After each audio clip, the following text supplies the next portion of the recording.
Bonjour à toutes et à tous, bienvenue dans 101% et j'ai un mini prompteur avec moi. Aujourd'hui la critique de jeu c'est... Alors je vais super mal le dire, je suis désolé. Pardon à Alex, pardon la France. Akai Katana. Temps perdu. Pas mal, hein. C'est pas mal. Pas mal. Je suis content. Temps perdu. Retro Magic sur Spellcaster, Mystic Defender. Mystic Defender. J'en ai parlé la semaine dernière. Bref, tout de suite les news. Bah, il fait un truc sur Mystic Defender.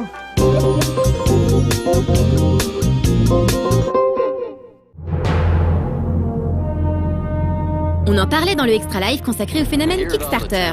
Les créateurs de Tex Murphy, Chris Jones et Aaron Connors viennent de lancer leur campagne Kickstarter pour financer la nouvelle aventure de Tex, connue sous le nom Project Fedora. Star du jeu d'aventure des années 90, avec des jeux comme Under a Killing Moon et The Pandora Directive, Tex Murphy est un détective privé loser dans un monde post-apocalyptique. Sa dernière aventure en date, Overseer, s'était conclue par un cliffhanger. Mais le studio de développement s'était fait racheter par Microsoft et n'avait jamais pu mettre en chantier la suite des aventures de Tex. Cela fait donc presque 15 ans que Jones et Connors cherchent à réunir le budget pour enfin réaliser cette suite et ont donc fini par emboîter le pas à Tim Schafer, Al Lowe ou encore Jay Jensen en tentant leur chance sur Kickstarter. On devrait retrouver dans Project Fedora le mélange entre scènes filmées et exploration d'environnement 3D, et c'est toujours Chris Jones lui-même qui prêtera ses traits et sa voix inimitable à Tex. Project Fedora a un objectif de financement de 450 000 $ et on leur souhaite d'atteindre voire de dépasser cette somme. Voici maintenant les toutes premières images de EX Troopers, le spin-off de Lost Planet. Prévu sur PS3 et développé par Capcom, contrairement à l'épisode 3 qui est entre les mains du studio occidental Spark Unlimited, EX Troopers mettra lui aussi l'accent sur l'action, mais dans un style définitivement plus orienté manga, comme on peut l'observer sur ces images. Outre l'aspect third-person shooter et la présence en force de mecha, on ne sait pas grand-chose de ce titre. On sait toutefois qu'il devrait sortir cette année au Japon et qu'une version 3DS est également en préparation.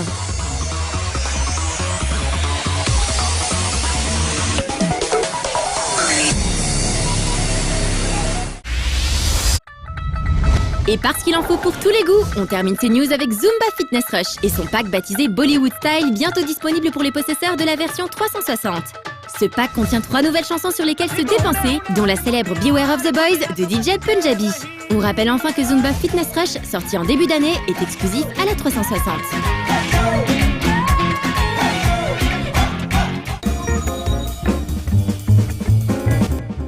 Merci à tous d'être venus samedi dernier fêter l'anniversaire de No Life avec nous, c'était vraiment génial. Et cette émission est enregistrée donc je n'ai pas encore vécu l'événement.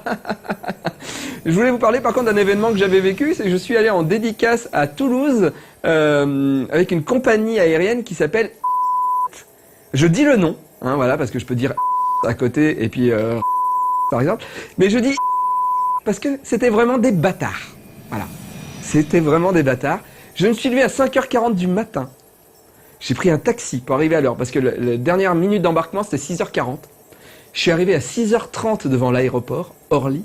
J'ai couru, je suis arrivé à 6h35 devant la fille de l'embarquement.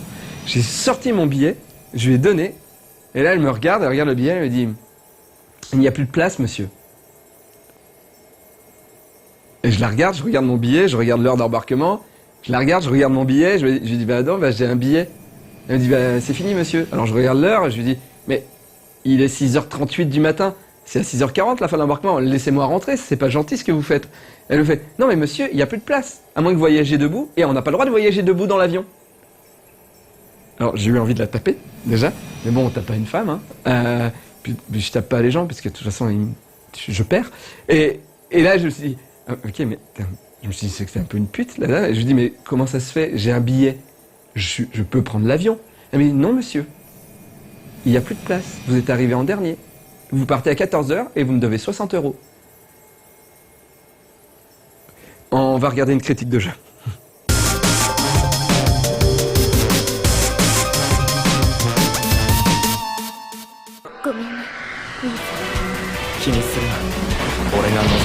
Énième curiosité incompréhensible venue du Japon pour les uns, beauté à l'état pur pour d'autres, et peut-être véritable art de vivre pour d'autres encore, qui sait, le Danmaku part d'un postulat simple. un postulat qu'on appelle l'injustice et qui stipule très explicitement qu'on va en baver. Mais alors en baver de manière violente et répétée. Tant et si bien que la perspective de finir l'un d'entre eux sans utiliser de continue suffit à faire apparaître l'espoir dans les yeux de certains élus téméraires. Vous vous sentez l'âme d'un élu téméraire? Ça tombe bon de peu mieux, puisque le Hakai Katana ici présent est un fier représentant en date de ce genre cruel.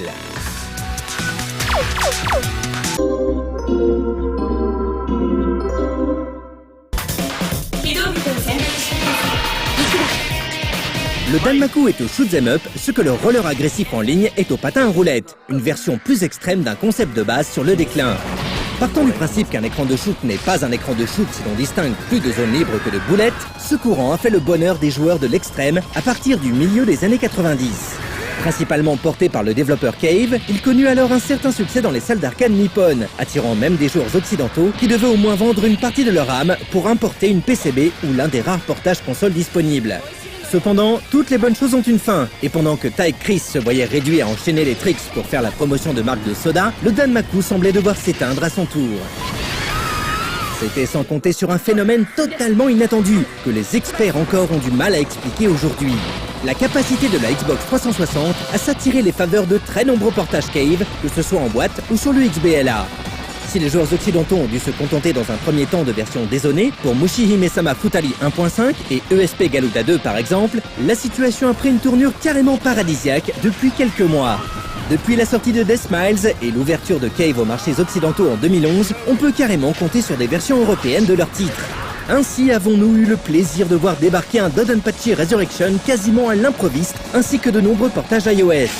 Et tout ça nous amène finalement à Hakai Katana, disponible en France sur Xbox 360, à peine un an après sa sortie en version arcade sur le territoire japonais. Et ce qui reste triste dans l'histoire, c'est qu'on est quasiment plus surpris. Tant pis, on se consolera en constatant dans un premier temps que le titre est sans conteste le plus beau Cave à l'heure actuelle. Que ce soit la finesse des sprites, la richesse des décors, l'animation très fluide ou les quelques rares effets de mise en scène, tout est là pour nous prouver que nous sommes en faveur du fleuron technique du Danmaku. Les plus tolérants, ou les plus dérangés peut-être, sauront même apprécier un univers original mêlant samouraï, vaisseau, katana, esprit et porte-avions militaires, le tout étant régulièrement réuni dans une même scène. Une belle robe donc, qui enveloppe un jeu au contenu peu surprenant pour qui est habitué au portage des caves. Ainsi, le mode arcade classique, ici baptisé Origin, est complété par le mode Climax, qui en est une version recalibrée et adaptée aux écrans 16 neuvième, ainsi que le mode Slash, entièrement inédit et complètement différent. On n'atteint peut-être pas tout à fait le 3 pour le prix d'un, mais ça fait quand même bien plaisir.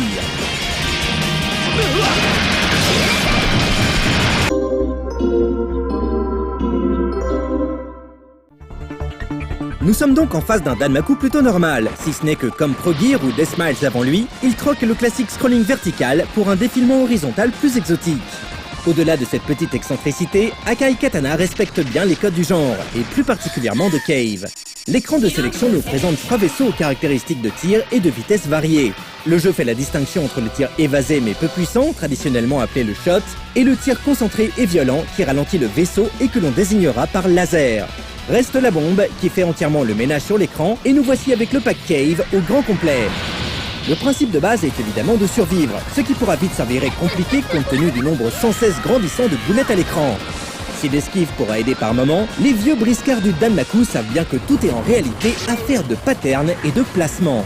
Des concepts qui, une fois maîtrisés, pourront éventuellement aider à ne pas cramer ses 3 vies et 3 bombes initiales dès la première moitié du stage 1. Mais quiconque voudra prétendre au sacro-saint One Credit devra impérativement se pencher sur le système particulier du jeu. Et ça tombe très bien car ici, survie et scoring restent étroitement liés. Dans les modes Origin et Climax, le fait de tuer n'importe quel type d'ennemi permettra de récolter des items spécifiques qui rechargent la jauge d'énergie en haut à gauche de l'écran. Ces derniers devront être récupérés en passant dessus, mais pourront également être agglomérés autour de l'option du vaisseau dès lors qu'on utilise le laser au lieu du shot. Le principe est alors de s'arranger pour faire passer l'option sur les tirs ennemis pour faire grossir ces fameux items et décupler leur effet une fois absorbés en relâchant le laser. Une fois pleine, la jauge d'énergie donne accès au mode fantôme, qui s'accompagne d'effets plutôt agréables. Le plus notable d'entre eux rend le vaisseau totalement invincible aux rafales ennemies, tant qu'on reste en shot ou qu'on ne tire pas. En effet, les boulettes se contentent alors de ricocher en cercle sur la carcasse de l'avion, formant alors rapidement une ronde massive mais presque inoffensive. Le plus beau intervient ensuite lorsque l'on abat les ennemis dont émanent les tirs, puisque toutes leurs rafales agglutinées autour du vaisseau disparaissent alors en se transformant au passage en précieux items de points. Ceux-ci continuent à danser le tango de l'ivresse tant que le mode fantôme reste actif, mais peuvent disparaître au bout d'un moment. Il convient donc pour le scoreur de bien timer ses transformations et ses retours à la normale. Plus accessoire mais toujours bon à prendre, le deuxième effet du mode fantôme aide également à la survie, puisqu'il immunise entièrement au laser ennemi. Assez rare, ces derniers se contentent habituellement d'endommager le vaisseau sans ôter une vie instantanément. Pour le survivaliste comme pour l'esthète, le principe reste donc le même. Remplir sa jauge d'énergie le plus rapidement possible pour pouvoir passer en mode fantôme et ainsi vivre un peu plus longtemps pour le premier ou claquer un score de furieux pour le second. Le mode slash propose une approche totalement différente et autrement plus complexe, mais conserve cette similitude habile entre score et survie. Ici, l'utilisation du shot et du laser revêt une importance capitale. En effet, sous forme de vaisseau, abattre des ennemis au shot octroie des items bleus, plus ou moins gros, selon la distance. Ces items augmentent le nombre de hits, qui fait office de multiplicateur et reste affiché en haut de l'écran et entoure également progressivement le vaisseau de sphères jaunes. Se frayer un chemin au laser en revanche permettra d'obtenir des items verts qui servent à remplir sa jauge d'énergie. Une fois transformé en fantôme, les choses se compliquent un peu. Contrairement au mode origin, il n'est pas question ici de repousser les boulettes, mais simplement de les ralentir légèrement. Cependant, chaque sphère jaune amassée se transforme alors en orbe grise.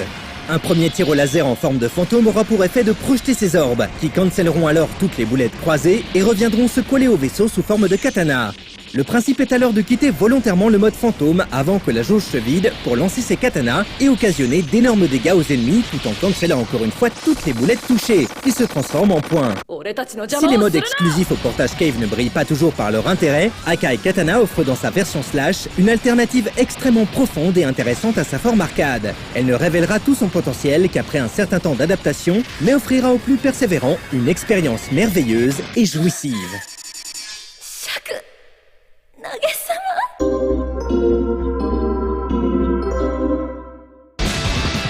Rappelant tantôt Progear, tantôt Esp Galuda, tantôt Dodonpachi ou encore Ketsui, Akai Katana est une sorte de condensé de tout ce que Cave a su offrir de meilleur aux fans de Danmaku depuis ses débuts. Les irréductibles verticaux devront certes s'habituer au scrolling horizontal, moins commun, mais l'effort en vaut incontestablement la chandelle. Les néophytes seront quant à eux très certainement dépassés dans un premier temps par la complexité du système de scoring, mais apprécieront le fait de pouvoir repousser ou canceller les millions de boulettes en forme fantôme. Le One Credit ne paraît ainsi pas aussi inaccessible que dans un Dodonpachi ou un Mushihime-sama et saura motiver les plus courageux parmi les petits nouveaux. Pour ne rien gâcher, son enrobage magnifique et le mode climax tout en 16/9 font d'Akai Katana une merveille de technique et de lisibilité. Dans de telles circonstances, il serait donc dommage de se priver de ce que l'année 2012 nous offrira très certainement de meilleur en matière de Danmaku sur console.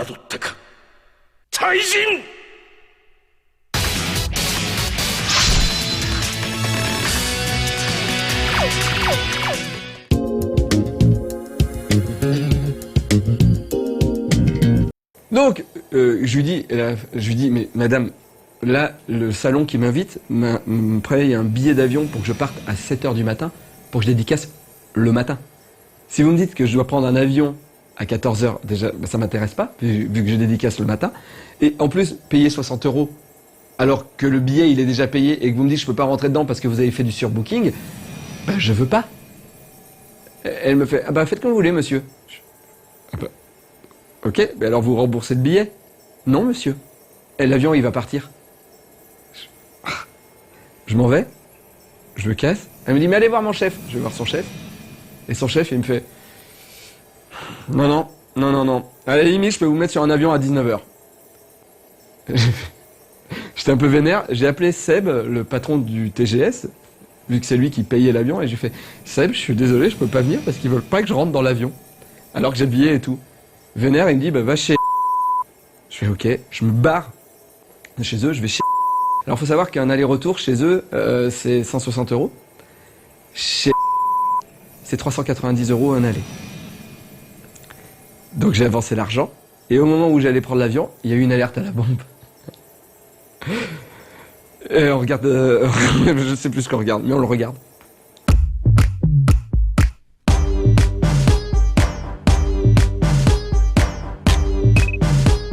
Bonjour, ils vous ont fait un cadeau et vous aimeriez bien leur rendre l'appareil. C'est vrai quoi. Mais alors que faire durant mes heures supplémentaires? Et puis il va falloir en faire, hein. Bienvenue dans Temps Perdu! 5 ans, la vache, ça y est, 5 ans, et une super soirée avec plein de gens trop choupis qui vous disent des trucs gentils. Ah, finalement, c'est pas toujours si nul de vieillir. Bon, c'est sûr, physiquement, c'est plus trop ça, entre les muscles qui n'existent plus depuis longtemps, le foie qui vous rappelle 24 heures sur 24 tout ce que vous lui avez fait subir, le dos qui n'en est plus vraiment un, vos 2 blocs de goudron plus lourds que l'air, et le bas, mon Dieu, mon Mehdi, si tu savais, il y fait aussi froid que dans le coin le plus reculé d'au-delà du mur. Mais bon, le pire c'est la tête. Ah bah ouais, ça marche plus comme avant. On a des pertes de mémoire, des trous.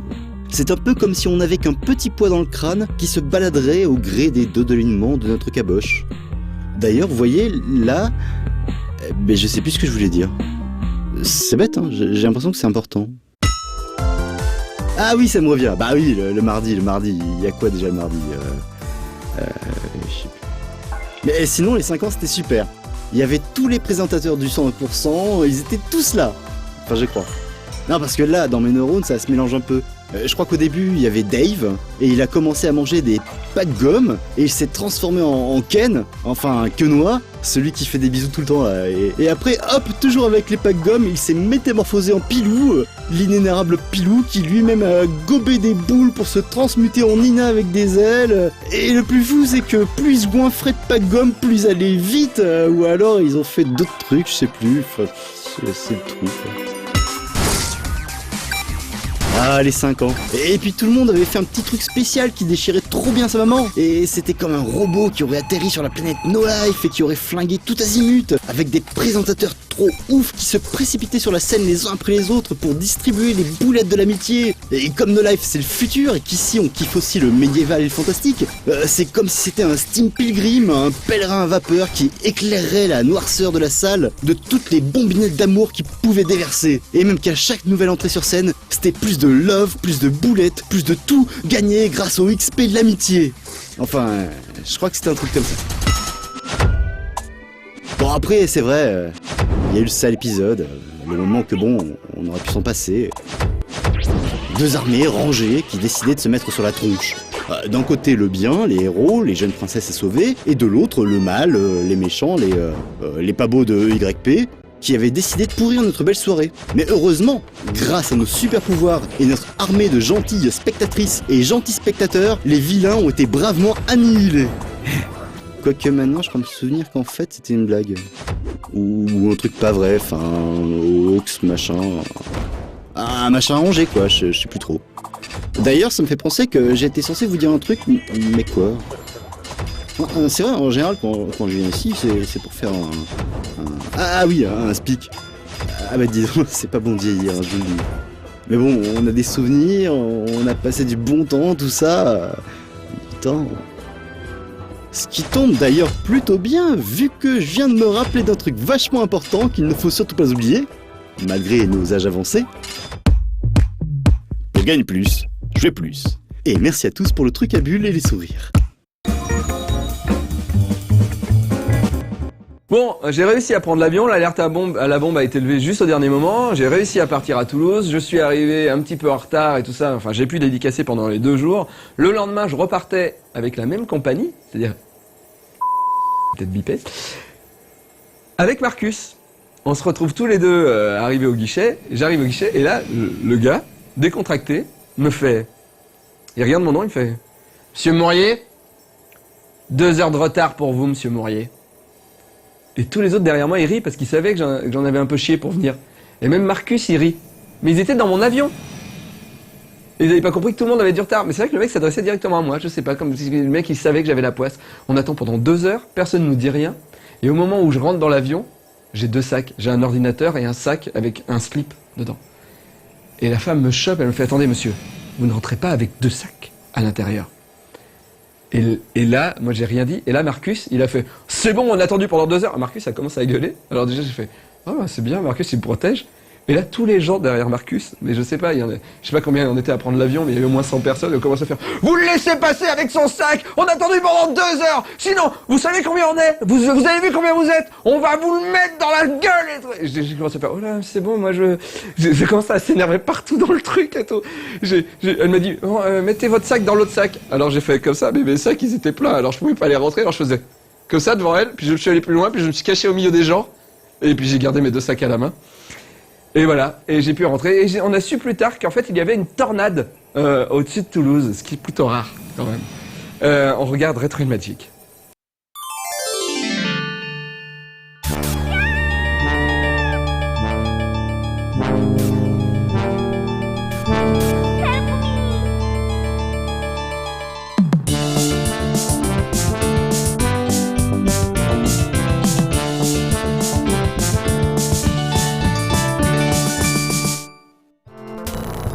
Débuté en 1985, le manga Kujaku-Oh d'Ogino Makoto n'est pas très connu en France mais remporta un joli succès au Japon, engendrant plusieurs adaptations animées et live. Mêlant action et occultisme, la série, dont le titre peut se traduire par le roi Pan, suit les aventures de Kujaku, un jeune moine bouddhiste chasseur de démons. Elle a donné lieu à quelques jeux vidéo, notamment 2 jeux de plateforme sur console Sega, connus chez nous sous les noms Spellcaster et Mystic Defender.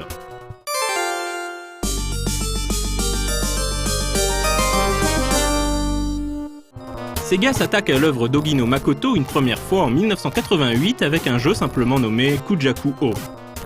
On y incarne Kujaku dans sa quête pour éliminer diverses menaces surnaturelles. Le jeu alterne 2 types de phases, des séquences de plateforme où le joueur doit se déplacer en scrolling horizontal en éliminant les ennemis qui lui barrent la route et en évitant de tomber dans des précipices, et des séquences de jeux d'aventure façon visual novel. Dans celle-ci, il faudra parler à des PNJ, fouiller les décors et utiliser des objets pour progresser. Lors des séquences d'action, Kujaku pourra charger son tir tel Megaman afin d'éliminer plus facilement les ennemis et récolter des bonus. Les gemmes bleues restaureront sa vie, tandis que les gemmes rouges augmenteront son énergie spirituelle lui permettant de lancer des sorts.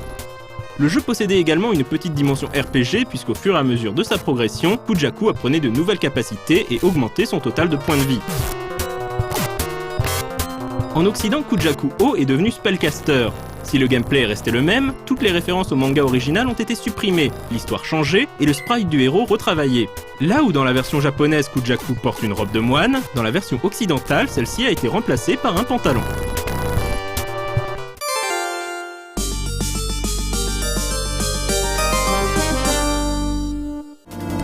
Un an plus tard, Sega renoue avec l'univers de Kujaku-Oh, cette fois-ci sur 16 bits dans une suite sous-titrée Geneijo. Notre moine bouddhiste repart au combat pour triompher d'un château démoniaque dans lequel est retenue une quelconque demoiselle en détresse. Une fois de plus, la version occidentale, connue sous le nom Mystic Defender, a entièrement remanié l'histoire et modifié le sprite du personnage.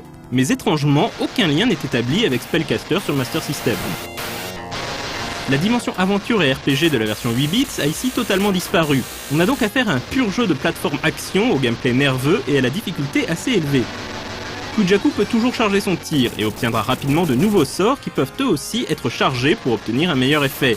Maîtriser ces sorts est essentiel pour survivre, et chacun avait son intérêt selon les situations. C'est ainsi que le sort de feu fait apparaître une langue de flamme devant le héros, même s'il se déplace ou saute.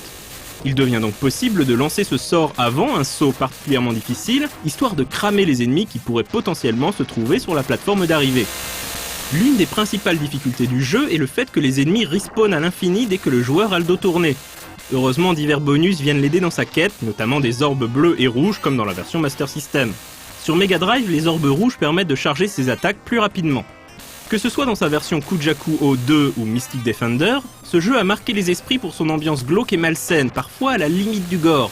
On se souvient du temple ensanglanté du niveau 2 avec ses monstres ressemblant à des bébés, ou du niveau 3 qui semble ouvertement inspiré du style biomécanique de H.R. Giger.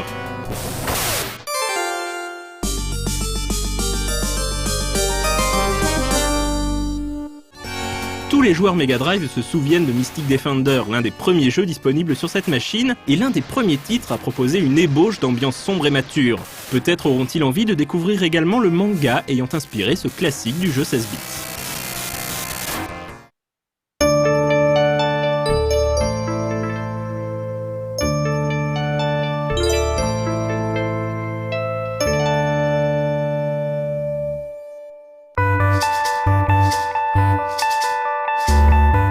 ce 101% est terminé. Je vous donne rendez-vous jeudi avec Dedo. Et je vous donne rendez-vous samedi à Chambéry si vous voulez une dédicace. Au revoir. Ce au revoir était bizarre. Si tu y arrives, Si j'arrive à Chambéry.